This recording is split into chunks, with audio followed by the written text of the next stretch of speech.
프랑스 궁전은 여러 유럽 왕궁의 모범이 되었습니다. 많은 나라가 프랑스를 따라했죠. 여러분들이 보시는 이 그림은 미남왕 소리를 듣는 프랑스의 루이 15세입니다. 루이 15세는 루이 14세의 증손자였어요. 5살 때 왕위에 오르게 됩니다. 그래서 결국 섭정이 이제 행해지게 되는데요. 이때 섭정을 했던 오를레안 공, 루이 14세의 동생 쪽 가문의 후손인 오를레안 공은 왕의 거처를 베르사유에서 다시 파리로 옮겨오게 됩니다. 그리고 이 섭정 시대의 꽃핀 문화가 로코코입니다.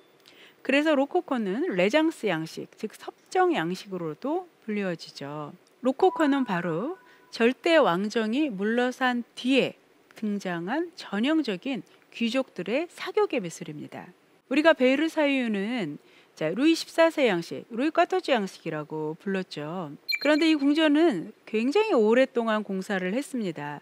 그러다 보니까 취향이 중간에 바뀌어서요. 몇몇 인테리어는 로코코 취향이 묻어 있습니다. 그 대표적인 게 지금 보시는 이 거울의 방입니다. 화려한 장식이 돋보이는 거울의 방 인테리어는 아주 로코코적이죠. 이 시기에 이르면 유리공예 기술이 이런 대형 유리를 만들 수 있을 정도로 발전했다고 해요. 마주보고 있는 두 거울은 서로를 반사하면서 매우 혼란스러운 공간을 만들어냅니다.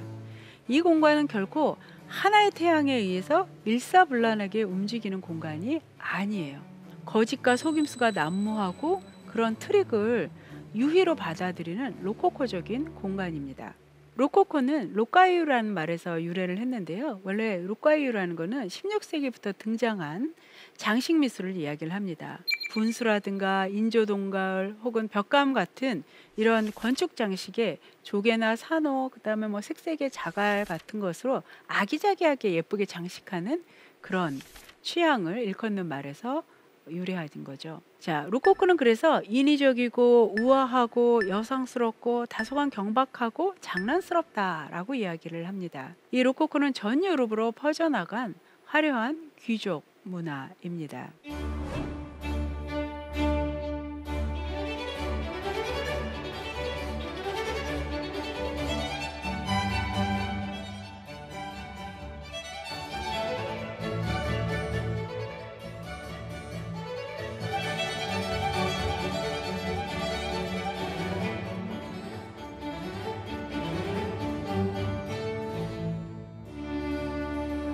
여러분들이 보시는 이 아름다운 여성은 라뚜르가 그린 마담 뽕파두르입니다. 이 그림 속에는 로코코 취향이 한껏 발휘됩니다. 거울과 책상, 의자 등 섬세한 로코코 장식이 돋보이죠. 입고 있는 드레스의 문양과 색 역시 말할 수 없이 아름답습니다. 뽕파두르 부인은 중년을 넘어선 나이인데요. 도자기 인형처럼 아름답죠. 그녀는 아름답고 패션을 주도할 뿐만 아니라 살롱 문화를 이끌었습니다. 무릇 귀족은 문화와 예술의 교양을 가지고 있어야 했죠. 그녀의 손에는 악보가 들려져 있고 뒤에 있는 두꺼운 책이 꽂혀 있는데요. 바로 프랑스 계몽주의 철학을 집대성한 백과전서파의 일부입니다. 백과전서는 디드로, 달랑베르, 볼테르, 몽테스케, 루소 등 계몽주의 철학자들이 1772년에 완성한 책입니다. 이 책에서 전제정치, 종교, 중세적 편견에 대해서 날카로운 비판을 행했죠. 자, 마담 뽕파두르의 살롱 이외에도 그녀의 살롱을 모방하는 여러 살롱에서는 바로 디드로와 같은 많은 문화인들이 모여들었습니다.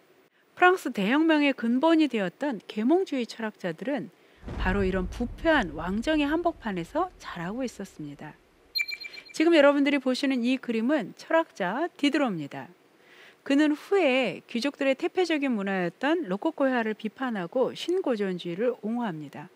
그러나 그건 나중의 일이고요. 지금은 당대의 가장 영향력 있는 학자인 그 모습은 당대의 가장 트렌디한 화풍인 로코코풍으로 그려졌습니다. 화려한 귀족 문화라고 일컬어지는 로코코 문화는 그 내부에서 새로운 세력들이 이렇게 자라나고 있었습니다. 실제로 로코코 문화의 한 축을 담당했던 귀족 일부가 누구였는지를 보여주는 작품이 있습니다. 이것은 앙떠행 와또가 그린 게르샹의 간판이라는 작품입니다. 3m가 넘는 큰 그림인데요.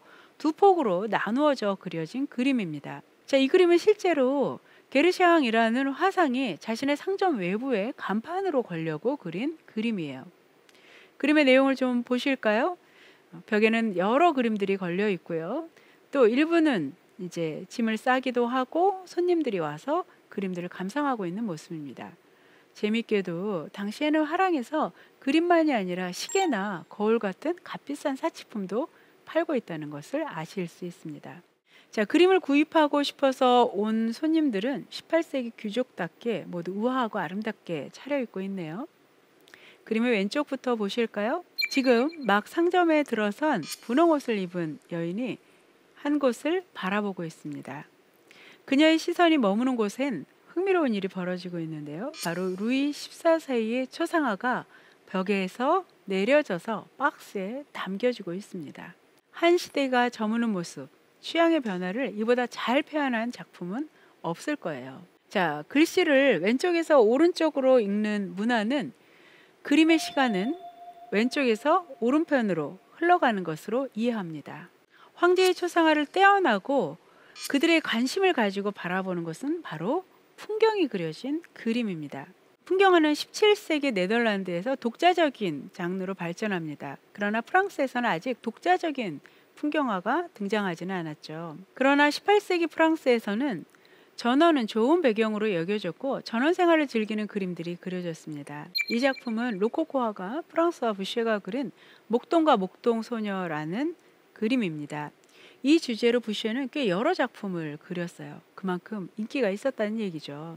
프랑스 혁명으로 처형되었던 왕비 마리 왕뚜아네트도 베르사유 궁에 농가를 본딴 뿌띠 뜨리아농을 짓고 목동소녀의 옷을 입고 유희를 즐겼다고 합니다. 화려한 궁전에서 부러울 것 없이 살던 귀족들이 전원 풍경을 그리워했던 것은 왜일까요? 사실 모두가 궁정 생활의 위선과 가식에 지쳐가고 있었습니다.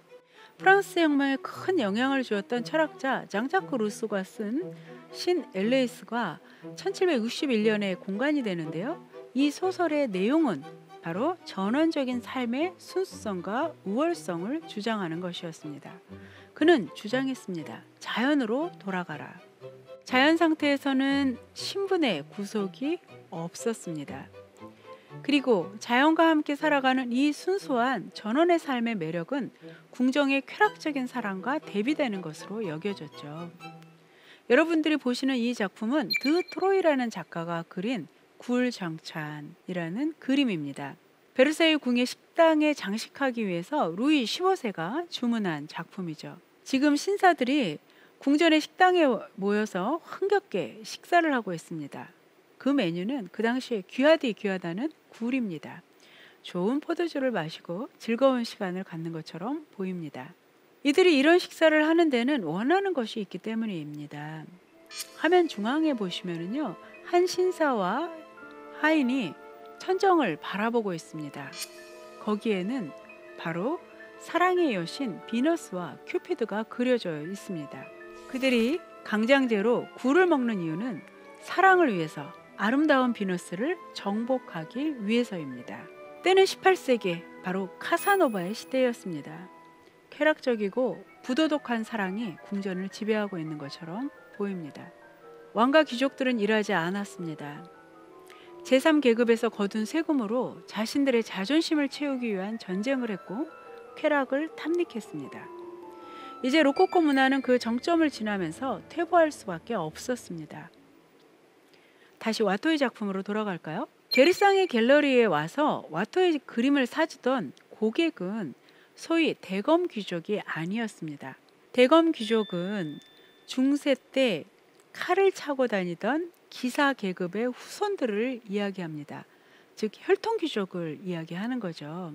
게르상의 갤러리를 방문한 주 고객들은 누구냐면 소위 법복 귀족이라고 불려지는 사람들입니다. 말 그대로 변호사, 판사 일을 하던 사람들인데요.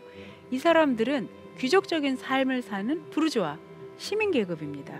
이들은 부를 통해서 관료로 신분을 상승했던 사람들입니다. 제3계급이라고 불려지는 이 사람들은 세금을 전담하고 있었죠. 그러나 정치 참여는 금지되었습니다. 사이언롱에 모여들던 지식인 대부분도 바로 이런 사람들이었습니다. 이들의 불만은 결국 프랑스 혁명으로 귀결됩니다. 17세기, 18세기는 종교개혁 이후 절대 왕정의 체제 정립, 그리고 그 이후에 펼쳐진 화려한 귀족 문화에 이르기까지 계급과 신분으로 표현된 인간, 그리고 스스로를 독자적인 존재로 느끼는 개인의 모습으로 드러냈습니다. 이제 19세기 초반이 되면 이미 귀족들의 태폐적인 문화인 로코코 문화를 비판하면서 미술계는 신고전주의로 방향 전환을 하게 됩니다. 다음 시간에는 프랑스 혁명 기간 동안에 펼쳐진 신고전주의와 낭만주의 미술을 공부하시겠습니다. Always to be or not to be, that is the question. 언제나 사느냐 죽느냐 그것이 문제로다. 이 말은 셰익스피어의 햄릿의 유명한 대사죠. 거기에 제가 always라는 부사를 한번 붙여봤습니다. 17세기에 등장했지만 지금도 유효한 말이라고 생각합니다. 극심한 변화의 시대에 가장 맞는 인간의 자세가 바로 고뇌하는 거죠. 성찰하는 것입니다. 세상은 변화하는데 내가 가지고 있는 지식, 신념, 이 모든 것이 과연 지금도 유효한 것인가에 대해서 계속 생각해야 할 것 같아요. 햄릿은 변화라는 것을 많이 경험해 보지 못한 17세기의 사람이지만 우리는 변화에 익숙한 21세기의 인간입니다. 늘 좋은 선택 앞에서 성찰과 회의를 두려워하지 않는 건강한 햄릿이 되었으면 좋겠습니다. 지금까지 대한민국 최고의 강연 최강 1교시 이진숙이었습니다. 감사합니다.